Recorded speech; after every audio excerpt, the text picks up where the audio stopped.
کہ قلت اور کثرت کے اعتبار سے تو محدثین کے یہاں صرف دو ہی قسم ہیں، ایک ہے جس کو اخبار احاد کہا جاتا ہے، دوسری ہے جس کو اخبار متواتر کہا جاتا ہے۔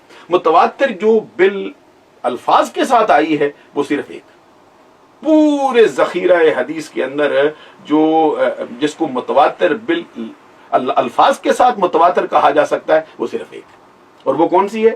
جو نبی اکرم صلی اللہ علیہ وسلم نے فرمایا من کذب علی متعمدا فلیتبوأ مقعدہ من النار۔ اس کے علاوہ پورے ذخیرہ حدیث میں محدثین کے ہاں کوئی حدیث جو ہے جو الفاظ کے ساتھ تواتر جس سے حدیث ثابت ہوتی ہو وہ کوئی اور حدیث نہیں۔ اور یہ بات اس شخص سے مخفی نہیں ہے جس نے اصول حدیث کا کوئی بنیادی رسالہ بھی پڑھا ہوا۔ اس کے بعد دوسری قسم میں اخبار احاد آتی ہیں جس کی 3 قسمیں، ان میں سب سے اونچی جو ہے وہ اخبار مشہورہ ہے، اس کے بعد خبر عزیز ہے، اس کے بعد جو ہے وہ خبر غریب ہے۔ تو ان تینوں قسموں کا اعتبار بھی کیا گیا۔ آپ دیکھ لیجئے جو بڑی مشہور حدیث ہے لا یؤمن احدکم حتی اکون احب الیہ من والدہ وولدہ والناس اجمعین، یہ خبر واحد ہے، یہ خبر احاد کی قسموں میں سے آئی ہے، کیا اس کو ماننا چھوڑ دیا جائے؟